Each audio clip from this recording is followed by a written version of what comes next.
मित्रों नमस्कार। आपका बहुत बहुत स्वागत है। मित्रों, आज केंद्र सरकार की तरफ से एक आदेश गया है सभी मंत्रालयों को कि केंद्र सरकार की जो योजनाएं हैं, जो कल्याणकारी योजनाएं जिनका लोगों को असर हुआ है, जिनका लाभार्थी हुए हैं, लोगों को फ़ायदा हुआ है, उनके जीवन में कोई सुधार आया है, उन स्कीमों को लेकर गांव-गांव जाएंगे।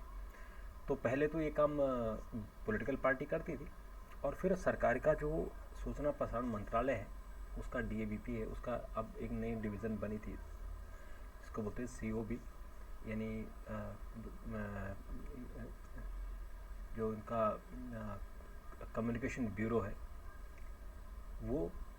और ये जो पहले फील्ड पब्लिसिटी डिपार्टमेंट होता था, जो गांव-गांव में जाके, अगर आपको याद हो तो, जो मेरे साथ के लोग होंगे, जो नए बच्चे होंगे, उन्हें नहीं पता, पहले गांव में सरकार एक प्रोजेक्टर लगाकर फिल्में दिखाती थी और सरकारी योजनाओं का प्रचार करती थी। सरकारी उन योजनाओं का जो लाभ जिनको हो रहा है, उनके अलावा जो बीमारी से रिलेटेड होते थे, जिससे लोगों को बीमारी न लगे, लोगों को अवेयर कराया जाता था। तो उसी टाइप की स्कीम अब मोदी सरकार ने निकाली है कि केंद्र सरकार के कर्मचारी भारत विकास संकल्प यात्रा निकालेंगे। ये सरकारी कर्मचारी निकालेंगे, उसमें जॉइंट सेक्रेटरी और उनसे नीचे के जो ऑफिसर हैं वो जाएंगे गांव-गांव, पंचायत 2.7 लाख पंचायतों तक जाएंगे, और वहाँ वो लोगों को बताएंगे कि जो केंद्र सरकार की योजनाएं हैं, उन योजनाओं का उनके जीवन पर क्या असर पड़ रहा है। अब इन योजनाओं में जो है, जैसे इसमें प्रधानमंत्री आवास योजना है, प्रधानमंत्री ग्रामीण आजीविका योजना है, पीएम किसान योजना है, फसल बीमा योजना है, पोषण अभियान है, उज्ज्वला योजना है, आयुष्मान भारत, जन औषधि योजना, पीएम गरीब कल्याण योजना, अन्न योजना, कौशल विकास योजना, विश्वकर्मा योजना। इन योजनाओं के बारे में, चूँकि सरकार योजना तो निकाल देती है, लेकिन उन योजनाओं का धरातल पर कितना असर हो रहा है, लोगों को कितना पता है, वो उसे इम्प्लीमेंट करेंगे कि नहीं, इस बारे में बात होगी। अब इस पर कांग्रेस ने बड़ा ऐतराज़ किया, क्योंकि इससे पहले भी सरकार ने तीनों सेनाओं से भी कहा था कि आप जगह जगह सेल्फी पॉइंट बनाकर वहाँ लोगों को बताओ सरकारी योजनाओं के बारे में। तो कांग्रेस ने कहा था कि सरकार सेना और सरकारी कर्मचारियों का राजनीतिकरण कर रही है, क्योंकि ये काम तो राजनीतिक दलों का है, प्रचार करना। प्रचार का जो विज्ञापन सरकार देती है वो उसका एक डिवीज़न है, लेकिन सारे कर्मचारियों को चुनाव प्रचार के लिए लगा देना, ये इस पर कांग्रेस ने ऐतराज़ किया है। और देखते हैं, क्योंकि दिवाली के बाद ये योजनाएं शुरू हो जाएंगी। पर मुझे याद आता है कि ठीक 5 साल पहले मोदी सरकार ने ऐसा ही किया था कि जो सरकारी कर्मचारी है उनके कैंप लगवाए थे जगह जगह पूरे देश भर में, और उनको सरकारी योजनाओं के बारे में बताया था। तो उससे लोगों को बड़ा फ़ायदा हुआ था, कि लोगों को पता नहीं था कि कौन से स्कीम उनके लायक है। तो वहीं लोगों को पूछ के, लोग पूछते थे, वो जवाब देते थे और उनका समाधान भी करते थे। तो उसमें सरकार ने डिस्ट्रिक्ट टाइप बनाया था कि एक डिस्ट्रिक्ट हेडक्वार्टर में एक जॉइंट सेक्रेटरी बैठेगा, और उसके नीचे जो कर्मचारी होंगे वो गांव-गांव जाएंगे। और फिर एक दिन, हफ्ते में एक दिन ऐसा होगा कि किसी एक जगह उन्होंने उस डिस्ट्रिक्ट के किसी एक जगह या 2-3 जगह कोई पंचायत लगाएंगे, और वहाँ डीएम आके या जॉइंट सेक्रेटरी लेवल का ऑफिसर आके उनको संबोधित करेगा, उनको ये स्कीमों के बारे में बताया। तो वो स्कीम काफ़ी सफल हुई थी। बात उसको सरकारी कर्मचारी पहले तो आनाकानी कर रहे थे जाने में, लेकिन जब वहाँ से लौट के आए तो उन्हें बड़ा अच्छा लगा था कि लोगों ने उनका बहुत सम्मान किया था। तो उसी टाइप की योजना अभी सरकार ने शुरू करने जा रही है। दिवाली के बाद ये शुरू हो जाएंगे। सभी सरकारी कर्मचारियों को जो डिपार्टमेंट्स हैं उनके पास चिट्ठियाँ चली गई हैं, और विकसित भारत संकल्प यात्रा होगी, और ये रथ बनाए जाएंगे जगह जगह, और इन रथों में सरकारी कर्मचारी स्कीमें, सरकार की स्कीमें लेके लोगों तक जाएंगे। तो उस पर कांग्रेस ने ऐतराज़ किया है। कांग्रेस का कहना है कि मिसयूज़ है, दुरुपयोग है, और सरकार चुनाव का प्रचार सरकारी कर्मचारियों से करा रही है। इस तरह की बात कांग्रेस ने की है। तो देखते हैं इसमें आगे क्या होता है। चूँकि जो सेना को कहा गया है कि आप सेल्फी पॉइंट में 825 सेल्फी पॉइंट बनाकर प्रचार करेंगे, तो उसका भी कांग्रेस ने विरोध किया था, लेकिन सरकार के कान पर उसका जू नहीं रेंगती है, सरकार इसकी परवाह नहीं करती। तो मुझे लगता है कि जो ये स्कीम है इसका कांग्रेस विरोध कर रही है, लेकिन इसकी सरकार कोई इनको ध्यान नहीं देने वाली है। तो मित्रों, ये बहुत इम्पोर्टेंट खबर है और इस खबर का तो निश्चित तौर पर सबके जीवन पर असर होना ही होना है। और ख़ासकर जो लोग जो गांव के लोग हैं, जो गांव में लोगों को कई बार पता नहीं चल पाता है कि वो स्कीमें किसके लिए हैं, कहाँ हैं, क्या उसका हाल है, कौन उसे इम्प्लीमेंट कर रहा है। बहुत सारी चीज़ें होती हैं जो पता नहीं चल पाती हैं। तो अब सरकार इस तरह से बताएगी। मित्रों, एक बहुत अच्छी खबर है कि हमारा जो गगनयान का ट्रायल है वो सफल हो गया है और इसरो अब मानव अंतरिक्ष उड़ान की ओर बढ़ेगा। इसका पहला कदम है ये, क्योंकि आज गगनयान गया, हालांकि शुरुआत में उसका एक फॉल्ट आ गया था, तो उसकी जो उड़ान थी, टेस्ट था, वो 2 घंटे लेट हो गया और उसके बाद उसको तुरंत ठीक कर दिया गया। और उसके बाद फिर जब ये उड़ा तो सफलतापूर्वक, और बड़ी सबसे खास बात है कि सबसे सस्ता, सबसे छोटा रॉकेट है, रॉकेट लॉन्चर है, उससे ये सफल एक अभियान हुआ। और इस अभियान के कारण अब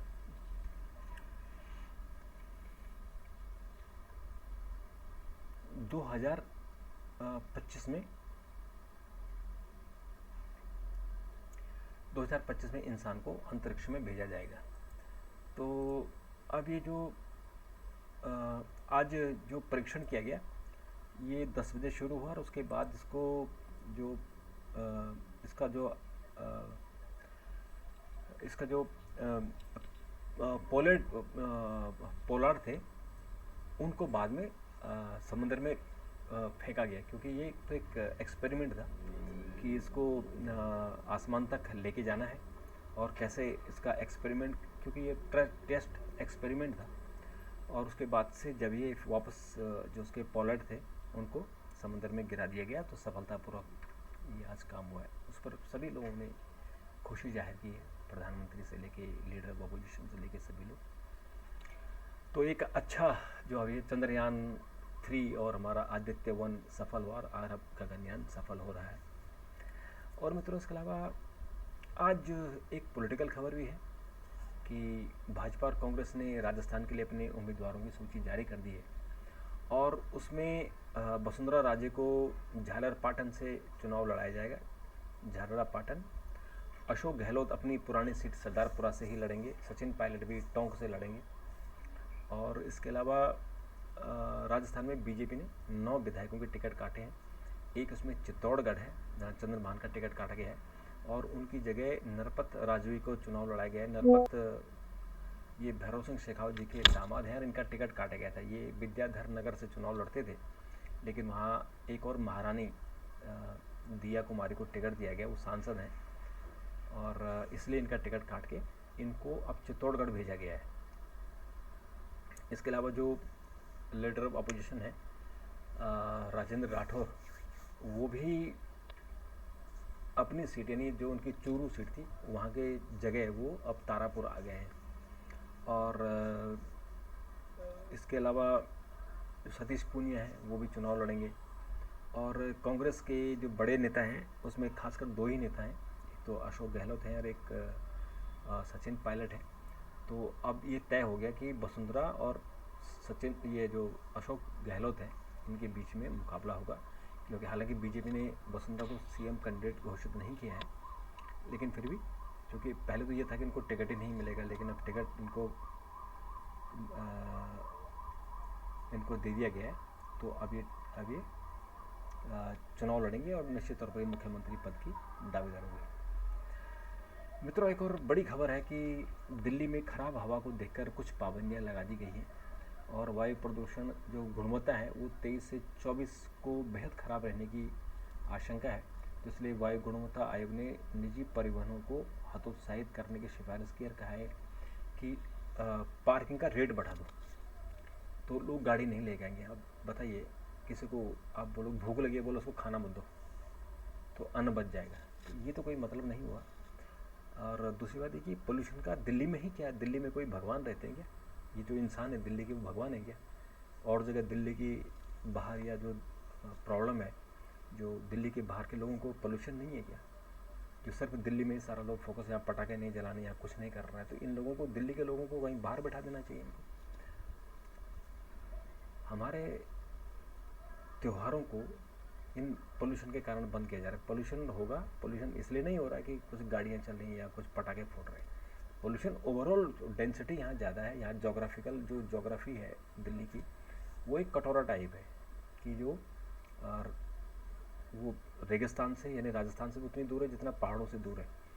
और जब पहाड़ों से ठंडी हवा चलती है तो यहाँ ज़्यादा ठंडी हो जाती है, और राजस्थान से गर्म हवा चलती है तो यहाँ गर्मी हो जाती है।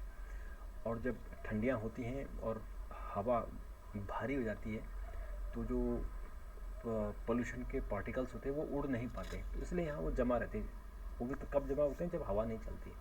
अगर हवा चलती रहे तो होगा। तो वो पोल्यूशन का कारण सिर्फ एक कारण नहीं है कि पटाखे फूट रहे हैं या केवल गाड़ियाँ चल रही। गाड़ियाँ चलने का एक उसमें एक रीज़न है, पर ओवरऑल तो जो पॉपुलेशन है वो पॉपुलेशन गैस भी जला रही है, खाना भी खा रही है, गाड़ियों में भी चल रही है, चाहे वो 2 व्हीलर हो या 4 व्हीलर हो। तो ओवरऑल पोल्यूशन का असर होता है। कुछ कुछ इंडस्ट्री भी है यहाँ, बड़ी इंडस्ट्री नहीं है, बड़ी तो सब यहाँ से शिफ्ट कर दी गई, पर फिर भी कुछ ना कुछ कारखाने तो आसपास चल ही रहे। तो ज़्यादा सख्ती इंसान की तरह ही यूज़ करना चाहिए उसको। अब जो पोल्यूशन की आप बात कर रहे हैं या क्लाइमेट चेंज की बात कर रहे हैं, यूक्रेन में रूस ने अपने जितने एक्सपायरी बारूद था वो सब यूक्रेन में गिरा दिया। इजराइल लगातार गाज़ा में बम फेंक रहा है, तो वहाँ तो कोई कुछ नहीं बोल रहा है कि वहाँ पोल्यूशन है, वहाँ क्लाइमेट चेंज हो रहा है। वो सब ठीक है, सिर्फ दिल्ली वालों के लिए क्लाइमेट और ये सब चाहिए। तो मित्रों, इसके अलावा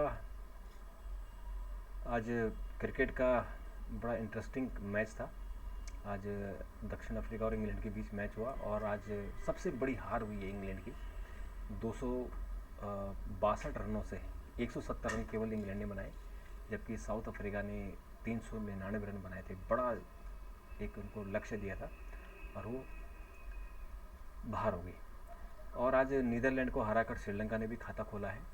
तो कुल मिलाकर अब अफगानिस्तान 10वें नंबर पर लास्ट में है, फिर इंग्लैंड है 9वें नंबर पर, फिर उसके बाद श्रीलंका है, फिर नीदरलैंड है, फिर बांग्लादेश है, फिर पाकिस्तान है और ऑस्ट्रेलिया चौथे नंबर पर आ गई है। दक्षिण अफ्रीका चौथे नंबर पर आ गई है, ऑस्ट्रेलिया 5वें नंबर पर। तो अब टॉप का मुकाबला होना है। तो कल का जो मुकाबला है वो भारत और न्यूजीलैंड के बीच है। तो ये मुकाबला सेमीफाइनल तय करेगा, यानी सेमीफाइनल के लिए अपना दावा मजबूत करेंगे। इन दो में से कोई एक टीम सेमीफाइनल पे पहुंचेगी। तो कल का मैच बहुत इंटरेस्टिंग होगा और आज के दोनों मैच बहुत इंटरेस्टिंग थे। हालांकि ये टीमें बहुत नीचे है पायदान पर है, तो इनका तो ऊपर आना बड़ा मुश्किल है। तो हम कल के मैच का भी इंतज़ार करेंगे और फिर आपको और भी जानकारियाँ देंगे। मित्रों, एक और खबर जो मैंने आपसे, हालांकि एक पुराने वीडियो में, एक इससे पहले वाले वीडियो में मैंने जिक्र किया था कि जो टीएमसी सांसद महुआ मोइत्रा हैं, उनका मामला और सीरियस होता जा रहा है।